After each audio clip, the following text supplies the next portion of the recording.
40,000 years in the grim darkness of the far, far future. There is no time for peace. There is only unending war.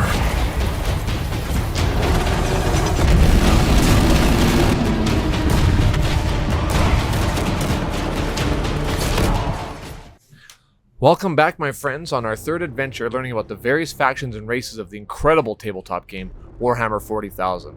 I'm here to guide, or at least hopefully inspire you in choosing your first Warhammer army based loosely on lore and a very general playstyle. If you haven't yet, be sure to check out my other two videos, Choosing a Space Marine Army and Choosing an Imperium of Man Army. I'll be sure to put the links below. Today, we move away from the humans and super soldiers of the Imperium and traverse the ocean of real space to talk about the many Xenos races. At least that's what the humans in the setting call them. Vying for a spot in the vast galaxy, or simply just trying to survive as a species from the continuous onslaught of the multitude of threats the universe has to throw at them. The galaxy is a big place, but sadly will never seem to be big enough for these many species alongside the greedy and relentless Imperium of mankind. Now, I'm not gonna lie, my favorite faction is in this list, and I want you to guess which one it is in the comments below once you've finished watching. Just for a fun interactive thing, you know? So without further ado, let's power up the warp drives and go over the data slates and get up to speed on these unique, powerful, and very ancient races.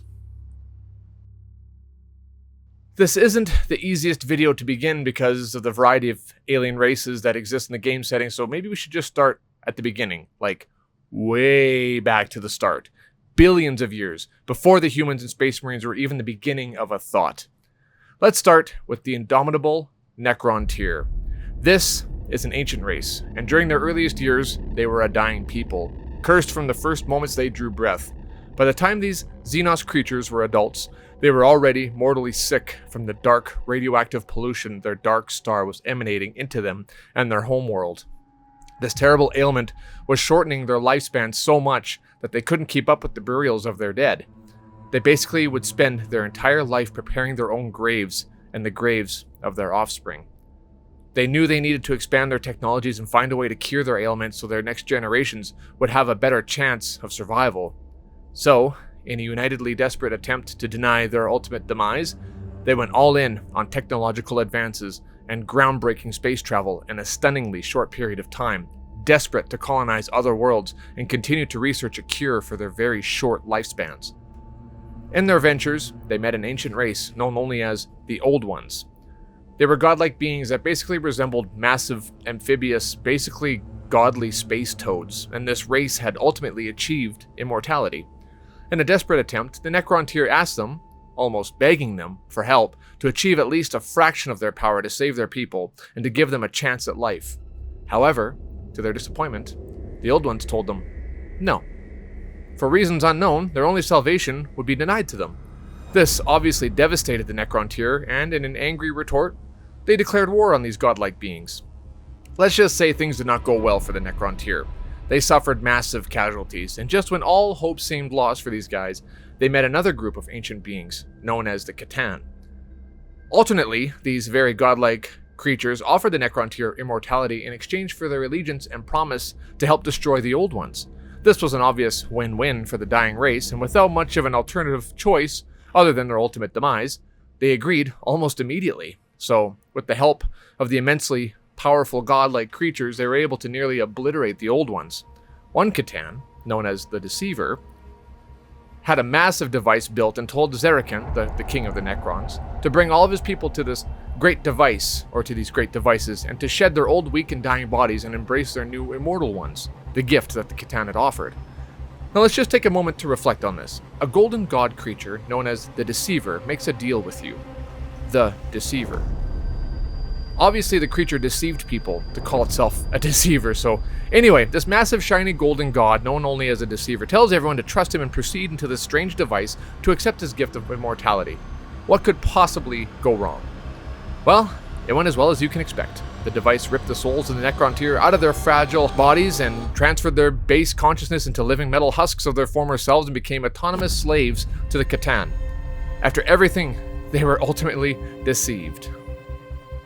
So for millennia, the newly formed Necrons were used as a slave army and were sent to fight the remaining Old Ones. But what the Catan didn't know was that the Necron King had retained a lot of his memories and some of his soul and consciousness and devised a plan that he brought to fruition many hundreds, even thousands of years later. He went behind the Catan's backs and constructed massive devices called Tesseract Vaults, and when they were ready, he changed the command protocols of the countless legions of Necrons to open fire on the gods and utterly blew them all apart into fragments of their former selves. With the Tesseract Vaults, Zarakan and his cryptex confined the gods into these prisons and turned the tables on them, and now the enslavers became the enslaved. How freaking cool is that? Sorry, that was a massive amount of an origin story. I'll go on to the current stuff and how they play. I might be this much of a fan.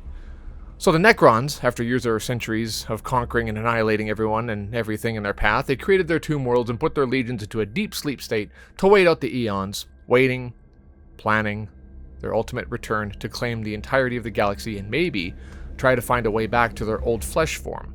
The Necrons are a fun, original, and powerful army to play on the tabletop. From insane melee damage dealers to long-range doomsday cannons that can vaporize tanks from across the table, there's a lot of different ways you can play them. If you haven't guessed yet, yeah, I think it's pretty obvious. This is indeed my first and favorite army. I'm a Necron fan down to my core.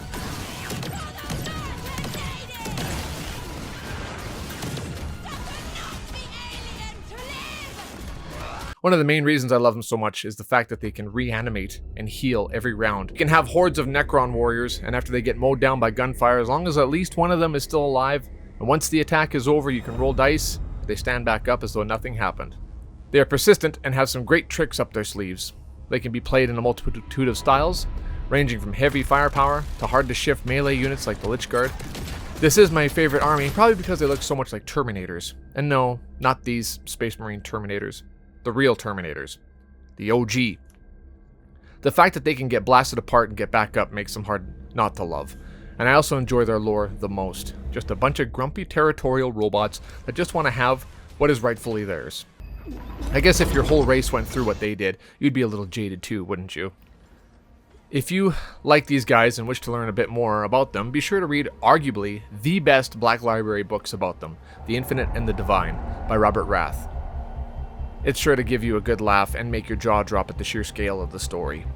Now let's move on to the next playable Xenos army.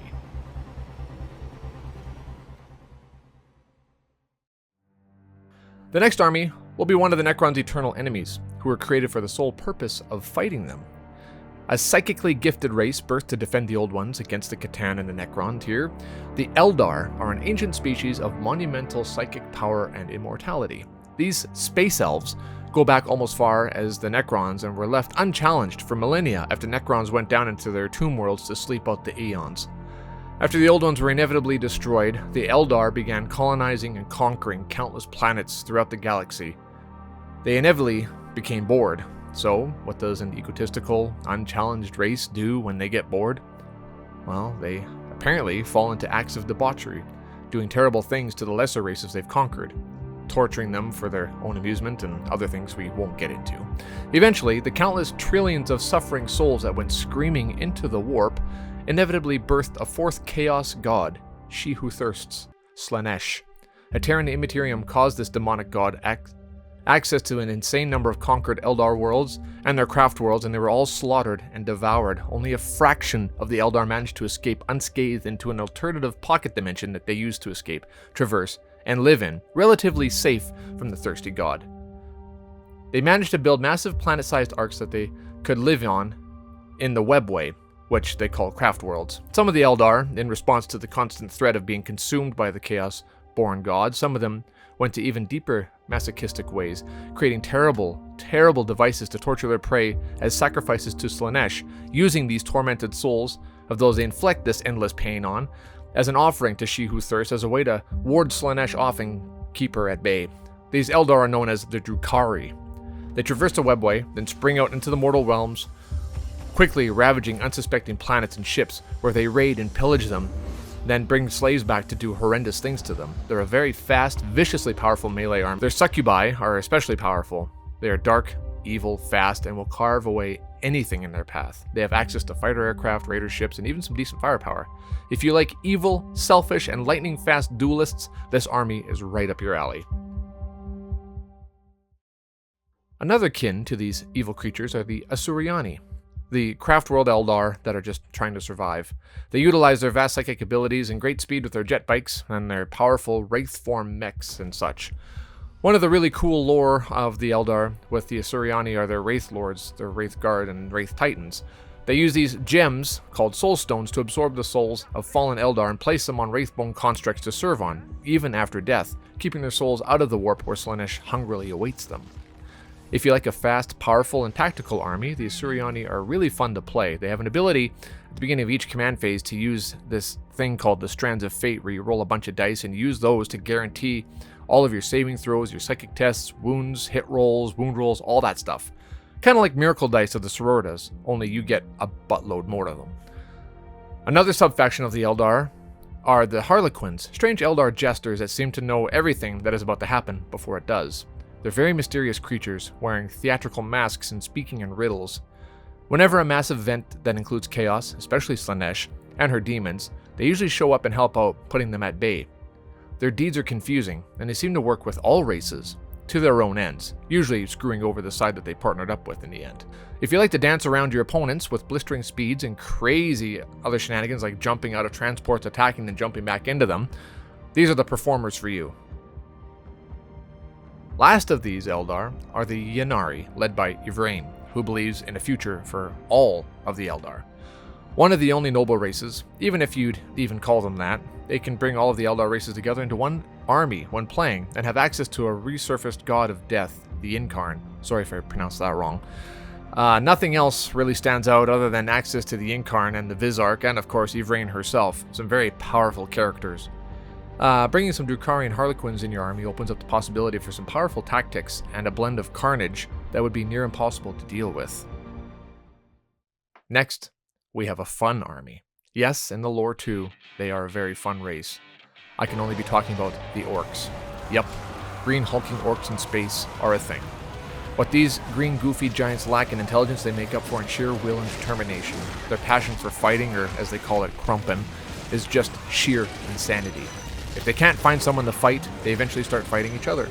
They're like cracked out children. And the way they build their vehicles and their spacecraft and weapons is honestly bewildering, for there's literally no way any of it should work. But the Orcs' belief is so strong that it can work that it just simply does. Oh, and if they paint one of their vehicles and have one of the boys wear a certain color, their belief in that color represents actually gives them that ability. For example, red means fast. They wear a red bandana and they can run twice as fast. If they paint a vehicle red, it will literally drive significantly faster, even though nothing special was mechanically done to it. Another example at how incredible these creatures are, if they get somehow vented out into space, they will live until they remember that they aren't actually supposed to be able to breathe in space. It sounds bonkers, but it just works. If you want a melee heavy army with awesome and fun psychic abilities, these green boys are a boatload of fun to play. Their shooting is particularly fun, as they have some stratagems they call Mordaka, where they shoot 2 times, and you end up rolling handfuls of dice as you dish out a hailstorm of machine gun fire, albeit relatively inaccurately. They have giant mechs, psychers that they call Weird Boys, which I love personally, that sounds cool, and some Mad Max style vehicles like trucks and battle wagons, which are pretty awesome. And it doesn't stop there. You have Orcs with literal undetonated rockets strapped to their backs that they use to fly around. They have Defcoptas, which act as helicopters but are actually used as flying flesh lawnmowers. They use to fly into a crowd of enemies and shred them to pieces. They have old-style fighter planes too. Honestly, they're a bit too ridiculous for me, but I can see myself, or anyone really, having a lot of fun playing as them and doing some crazy stuff. Also, I believe most Orc players tend to be the best sports in the game, who like to have the most fun. If you're on the fence on what kind of army to play, why not just try out these crazy boys? Their randomness will appeal to anyone's playstyles. Now, back to a little more serious stuff. We have a threat, which might possibly be the greatest threat to every race in the galaxy. A threat so vast, powerful, and endless in number that none of the races of the galaxy know the origins of them. Coming from supposedly nowhere, the Tyranids have arrived. Gigantic leviathans carrying bioorganic creatures that are born for one purpose: devouring worlds, consuming every atom of biomass, and then moving on to the next poor helpless world. This army was initially one I was interested in playing. I seem to have an obsession in playing villains. They just seem to be the coolest. Anyway, the Tyranids come in all different sizes and abilities. If you want a horde army, this one's for you.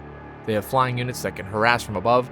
They have Hormagaunts and Termagants that can shoot acidic bioweapons that basically dissolve flesh in the worst way imaginable. They have gigantic monsters like Tyrannifex and Tervagons that can birth Termagants right into the battlefield. They have Swarm Lords that are conscious melee warlords that are Hive Guards and other specialists that are tough, fast, and just plain overwhelming. If you're looking to play a fearsome, strong, and numerous army with great saves and awesome abilities like birthing soldiers and reinforcements onto the battlefield, this would be a fun and scary army to wield against any opponents. The next army is one that supports the Tyranids, usually coming to an unsuspecting planet many hundreds of years beforehand to prepare the planet for ripe pickings. Like a cancerous seed, the Genestealers fester in the underworld of a planet, breeding and mixing organics with the populace to create near-human hybrids that live deep underground, build up their forces generation upon generation, spread to every major settlement around that world, waiting for their moment to rise up and overtake the planet in preparation for the arrival of the three-armed Emperor. They will embed themselves in local militaries, hiding their birth defects under clothing of hoods and long coats, dressing up and even joining the military to make it easier to eliminate any threats that may try to stop the oncoming Tyranid invasions. The Genestealer cult is a very maneuverable army with some fun, quick attacks that can throw the enemies off guard, and can get some powerful units like Abominants in the faces of threats early on as they breach the surface.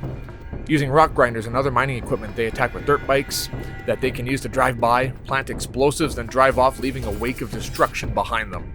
They have snipers, signal jammers that can mess with ballistic skills of enemies, and all kinds of other crazy shenanigans. They have psychers, drill tools, laser rock cutters, anything they can get their mini hands on to take over the world and welcome their brothers and sisters from the Great Void. Unbeknownst to them, they will also be consumed, just the same as the natives of the planet once the Tyranid invasion arrives. What a noble sacrifice after doing 300 to 400 years of planning and conquering a planet for their masters, only to be devoured just the same in the end. If you like ambushing and dirty tricks to win, well, you would have some good fun with the Genestealer cults.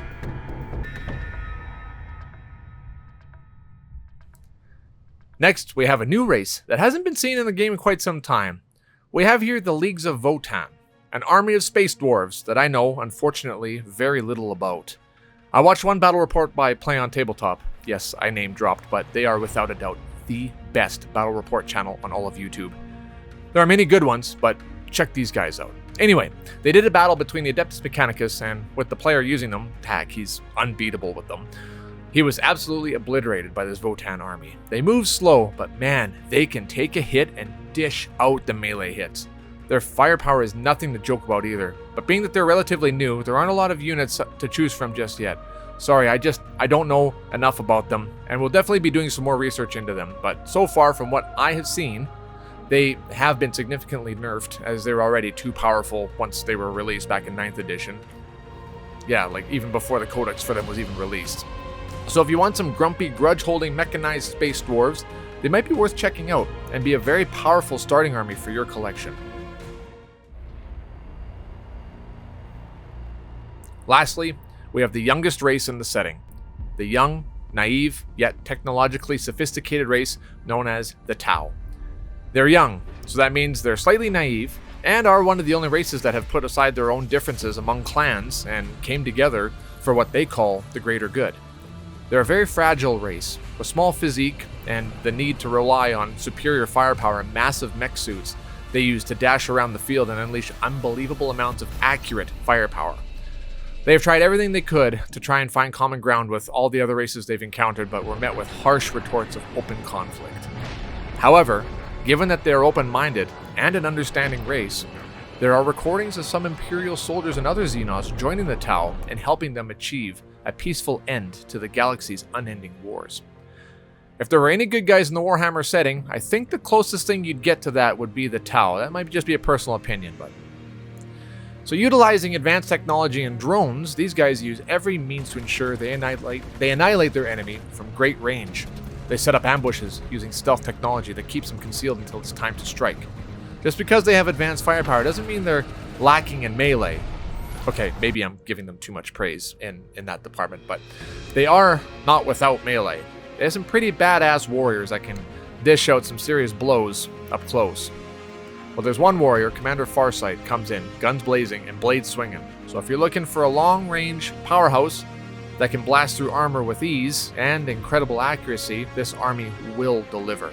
Also, railguns. Ugh. Nightmare fuel for enemies of this weapon. So there it is. That's the Xenos. This is a bit of a longer video, but that covers the playable Xenos races. So whether you want to melt brains with psychic attacks and who can never suffer perils of the warp, the Eldar might be a good choice for you. Or if you want to be a sneaky, backstabbing strategist that just pops up in the face of everybody, maybe try the Genestealer cults. The Xenos have some amazing diversity, making it tough to decide, but like I said before, you need to pick one that excites you or inspires you. I hope this helped you in deciding on your first army. If you still aren't sure, stay tuned for my next one, which will cover the evil, sinister, and vengeful monsters of the warp, the demons of chaos, and their devout worshippers and followers, the Chaos Space Marines. Thank you so much for watching this to the end. Be sure to hit that like button and subscribe. Maybe hit that little doomsday bell so you can be notified when the next video comes out. Until then, for the greater good.